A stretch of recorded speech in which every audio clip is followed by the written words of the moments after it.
Outlander Review: a key character's life hangs in the balance during Visceral episode.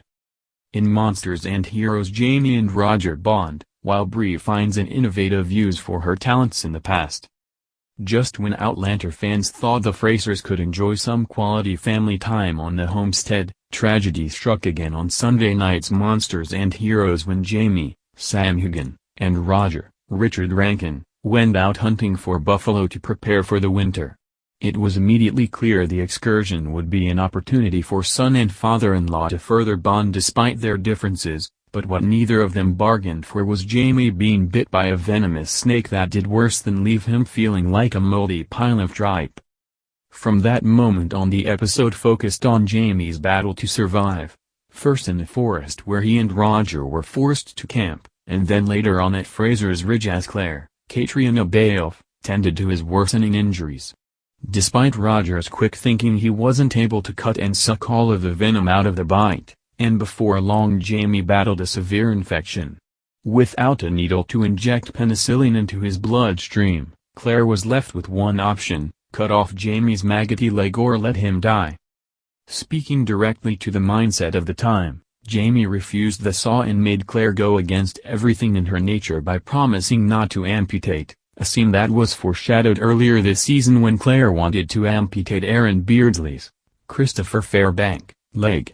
Jamie's ability to lead and farm on 2 feet is very much a defining characteristic for him, and to live with just one was as good as death.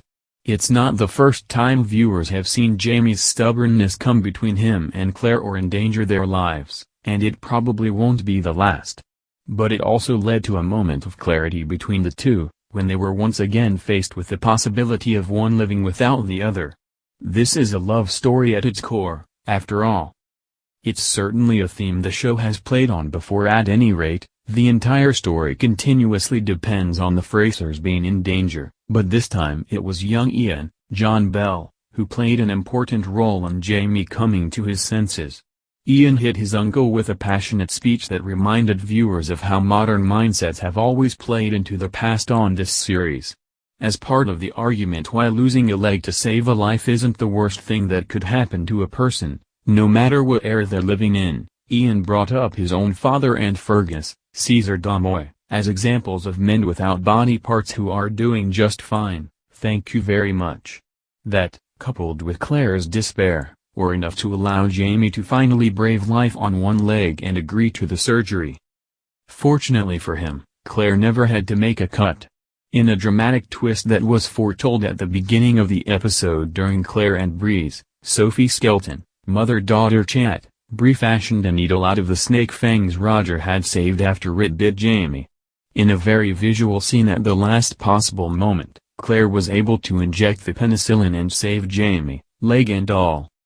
Not only was it a major Outlander crisis averted, but it also played against the birth and death trope that the episode could have easily played into when Jamie's illness hit a crescendo at the exact moment Marsley, Lauren Lyle, gave birth in the woods. In the end, the episode was more than a chance for Roger and Jamie to bond, Jamie and Claire to reconnect, or Bree to carve a spot for herself on the ridge. It was also a moment for the characters to come clean about their knowledge of Stephen Bonnet's, Ed Speleer's, current status, and to share the plan to take him down. Now that everyone is back to a somewhat healthy status and eager to hunker down for the winter together, it seems like taking down the pirate is one of the few remaining items on the Frasers' agenda. Or at least it is until whatever dire roadblock comes at them next.